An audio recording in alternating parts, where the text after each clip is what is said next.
கிறிஸ்தவுக்குள் மிகவும் பிரியமான சகோதர சகோதரிகளுக்கு ஆண்டவராக இயேசு கிறிஸ்துவின் கிருபையுள்ள நாமத்திலே அன்பினல் வாழ்த்துக்களை கூறி இந்த நாளின் தியானத்திற்கு உங்களை தயவோடு அளிக்கிறோம். இன்றைய நாளின் தியான பகுதி சாலமோனின் உன்னத பாட்டு 5ஆம் அதிகாரம் 10 முதல் 16 வசனங்கள். தியான வசனம் 16ஆம் வசனம். உன்னத பாட்டு 5ஆம் அதிகாரம் 16ஆம் வசனம். அவர் முற்றிலும் அழகுள்ளவர். அவர் முற்றிலும் அழகுள்ளவர். கிறிஸ்துவுக்குள் பிரியமான கர்த்தருடைய பிள்ளைகளே, வெளிப்படுத்தின விசேஷம் 21ஆம் அதிகாரம் 2வது வசனத்தில் அது தன் புருஷனுக்காக அலங்கரிக்கப்பட்ட மணவாட்டியைப் போல ஆயத்தமாக்கப்பட்டிருந்தது என்று பரலோகத்தை குறித்து, புதிய எருசலேமாகிய பரிசுத்த நகரத்தை குறித்து அங்கே சொல்லப்பட்டிருக்கிறது. நம்முடைய குடியிருப்பு அந்த பரிசுத்த நகரத்திற்காக ஒரு குடியிருப்பு, அதற்காக ஆயத்தப்பட்டு கொண்டிருக்கிறோம் என்பதை நாம் மறந்து போகக்கூடாது. நித்தியத்தில் கிறிஸ்துவின் மணவாட்டியாக விளங்கப் போகும் அவருடைய திருச்சபையானது மணவாளனாகிய ஆண்டவராகிய இயேசு கிறிஸ்துவின் அதே அழகுள்ளதாக சிறந்து இலங்க வேண்டும். எனவே தான் இங்கே உன்னத பாட்டிலே நாம் பார்க்கிறோம், தன் ஆத்தும நேசரை குறித்து மணவாட்டி சொல்லுகிறார், என் நேசர் வெண்மையும் சிவப்புமானவர், 10,000 பேர்களில் சிறந்தவர், அவர் முற்றிலும் அழகுள்ளவர், இவரே என் நேசர் என்பதாக நாம் 5ஆம் அதிகாரம் 10, 16ஆம் வசனங்களிலே வாசிக்கிறோம். ஆத்தும நேசர் தம்முடைய நேச மணவாட்டியை குறித்து சொல்லுகின்ற பொழுது அங்கே உன்னத பாட்டு 1ஆம் அதிகாரம் 8ஆம் வசனம், 2ஆம் அதிகாரம் 14ஆம் வசனம், 4ஆம் அதிகாரம் 7ஆம் வசனத்திலே அவர் குறிப்பிடுகிறார், ஸ்திரீகளில் ரூபவதி, உன் முகரூபம் அழகாயிருக்கிறது, என் பிரியமே நீ பூரண ரூபவதி என்றெல்லாம் மணவாட்டியை குறித்து மணவாளன் வர்ணிப்பதை நாம் பார்க்கிறோம். கர்த்தராகிய இயேசு கிறிஸ்து தம்முடைய சபையை சேர்த்து கொள்ளும்படியாக அவர் வெளிப்படும் நாளிலே அவர் இருக்கிற வண்ணமாகவே நாம் அவரை தரிசிப்பதினால் அவருக்கு ஒப்பாயிருப்போம் என்று அறிந்திருக்கிறோம் என்பதாக அப்போஸ்தலனாகிய யோவான் 1 யோவான் 3ஆம் அதிகாரம் 2வது வசனத்திலே குறிப்பிடுகிறதை நாம் பார்க்கிறோம். எனவே ஆண்டவருடைய பிள்ளைகளாகிய நாம் அவர் நம்மில் எதிர்பார்க்கும் அழகும் அலங்காரமும் உள்ளவர்களாய் இந்த உலகத்திலே ஜீவித்து அவர் வெளிப்படும் போது அவருடைய அதே அழகுள்ளவர்களாய் அவரை சந்திக்க நம்மை நாமே ஆயத்தமாக்கி கொள்ள வேண்டும். பழைய ஏற்பாட்டு பரிசுத்தவானாகிய மோசேயை குறித்து நாம் பார்க்கின்ற பொழுது கிறிஸ்துவின் மணவாட்டியின் கூட்டத்திற்குட்பட்டவன் அல்ல என்பதை நாம் அறிந்திருக்கிறோம். ஆனாலும் அவன் தன் வாழ்வின் முடிவில் தேவனாகிய கர்த்தரை நோக்கி, எங்கள் தேவனாகிய ஆண்டவரின் பிரியம் எங்கள் மேல் இருப்பதாக என்று சொல்லி தன்னுடைய சங்கீதத்திலே அவன் குறிப்பிடுகிறதை 90ஆம் சங்கீதம் 17வது வசனத்திலே பார்க்கிறோம்.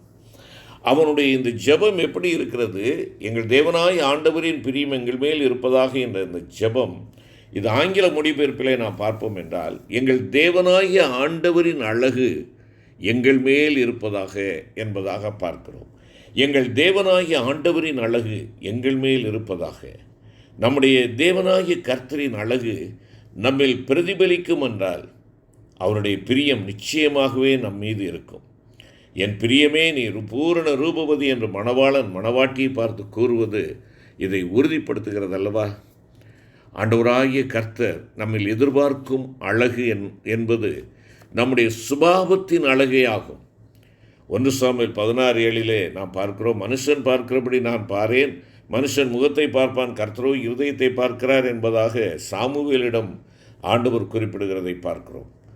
சங்கீதம் 45:13 சொல்கிறது, ராஜகுமாரத்தை உள்ளாக பூரண மகிமையுள்ளவள் என்று அங்கே நாம் வாசிக்கிறோம். எனவே ஆண்டவர் நம்மிலே எதிர்பார்க்கின்ற அழகு மற்றும் அலங்காரம் ஆகியவற்றின் சில அம்சங்களை இந்த நாளிலே நாம் கற்றுக்கொள்ள தியானிக்க ஆண்டவர் நமக்கு கிருபை செய்வாராக.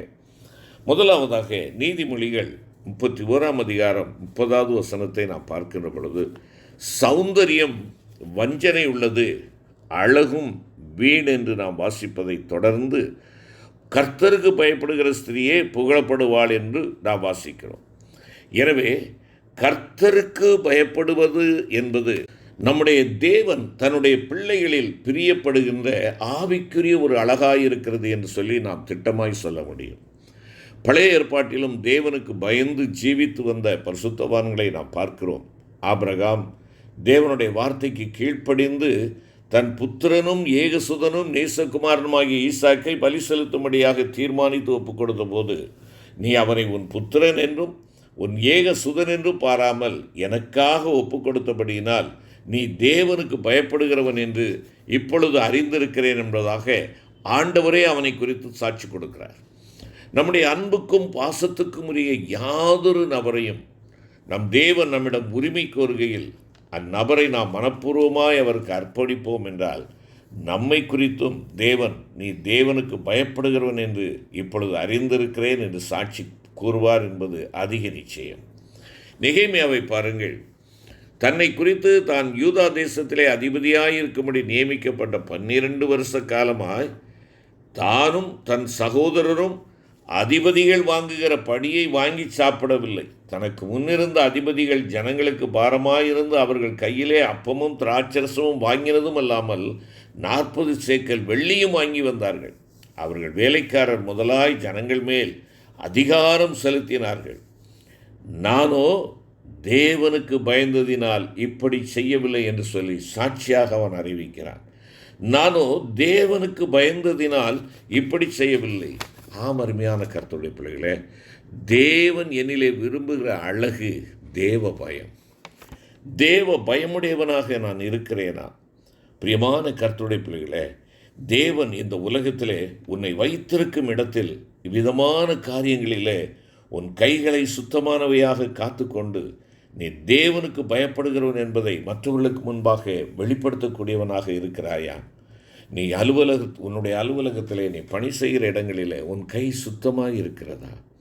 அருமையான கர்த்தருடைய பிள்ளைகளே, தேவன் தமக்கு பயப்படுகிற பயத்தை உன் வாழ்க்கையிலே அழகாக எதிர்பார்க்கிறார். இன்னும் நாம் பார்ப்போம் என்றால் யோபு 17ஆம் அதிகாரம் 9வது வசனத்திலே நாம் பார்க்கின்ற பொழுது, சுத்தமான கைகள் உள்ளவன் மென்மேலும் பலத்து போவான் என்பதாக கூறப்பட்டிருக்கிறது. கர்த்தருடைய கூடாரத்திலும் அவருடைய பரிசுத்த பர்வதத்திலும் வாசம் பண்ணுகிற மனுஷனை குறித்து அவன் தன் பணத்தை வட்டி கொடாமலும் குற்றமில்லாதவனுக்கு விரோதமாய் பரிதானம் வாங்காமலும் இருக்கிறான். இப்படி செய்கிறவன் என்றென்றைக்கும் அசைக்கப்படுவதில்லை என்று நாம் வாசிக்கிறோம். எனக்கு அன்பான கர்த்தருடைய பிள்ளையே, என் அருமை சகோதரா சகோதரி, இது என்னை குறித்து சொல்லப்படுகின்ற ஒரு வார்த்தையாக இருக்குமா? நீ அசைக்கப்படாமல் இருக்க வேண்டும் என்று சொல்லி ஆண்டவர் விரும்புகிறார். நீ அசைக்கப்படாமல் இருப்பதற்கு உன் ஆண்டவர் உனக்கு கொடுத்திருக்கிற பொருளாதார காரியங்களிலே பணத்திலே நீ வட்டிக்கு கொடுத்து வாங்குகிறாயோ? வட்டி கொடாமலும் பணத்தை வட்டிக்கு கொடாமலும் குற்றமில்லாதவனுக்கு விரோதமாக பரிதானம் வாங்காமலும் லஞ்சம் கையூட்டு இவைகளை பெறுகிற பிள்ளைகளாக நாம் காணப்படுகிறோமா? சற்று யோசித்து பார்ப்போம். தேவனுக்கு பயப்படுகிற பயம் எனக்கு உண்டா? தனக்கு கிடைக்க வேண்டிய ஒரு உரிமையை கூட நான் தேவனுக்கு பயந்தபடியினாலே அதை நான் பெற்றுக்கொள்ளவில்லை என்பதாக நெகேமியா கூறுகிறானே. இன்னும் சங்கீதம் 24:3-4 வசனங்களிலே, கர்த்தருடைய பர்வதத்தில் ஏறுகிறவனும் அவருடைய பரிசுத்த பர்வதத்தில் நிலைத்திருக்கிறவனுமான மனுஷனை குறித்து அவன் கைகளில் சுத்தமுள்ளவன் என்று கூறப்பட்டுள்ளது. என் கை சுத்தமாயிருக்கிறதா? நான் எழுதுகிற கணக்குகள், நான் பெற்றுக்கொள்ளுகிற ஊதியங்கள், இவைகளெல்லாம் என் தேவனுக்கு ஏற்புடையதாக இருக்கிறதா? என் கைகள் சுத்தத்தை வெளிப்படுத்துகிறதா? நீதிமொழிகள் 8ஆம் அதிகாரம் 13வது வசனம் இவ்விதமாய் சொல்லுகிறது, தீமையை வெறுப்பதே கர்த்தருக்கு பயப்படுகிற பயம். தேவ பிள்ளையே, தீமையான காரியங்களை நீ வெறுக்கிறாயா? தேவ பிள்ளைகள் பொல்லாங்காய் தோன்றுகிற எல்லாவற்றையும் விட்டு விலக வேண்டும் என்பதாக பவுலப்போஸ்தலன் தெசலோனிக்க சபைக்கு எழுதுகின்ற பொழுது 1வது நிருபத்திலே 5:22 குறிப்பிடுகிறார். யோசேப்பை குறித்து நாம் பார்க்கிறோம். ஆதியாகமம் 39ஆம் அதிகாரம் 9 மற்றும் 12வது வசனத்திலே தேவனுக்கு பயந்து பொல்லாங்கான காரியத்தை விட்டு ஓடினதாக அல்லவா நாம் வாசிக்கிறோம். சங்கீதம் 112:1 சொல்கிறது, கர்த்தருக்கு பயந்து அவருடைய கட்டளைகளில் மிகவும் பிரியமாயிருக்கிற மனுஷன் பாக்கியவான்.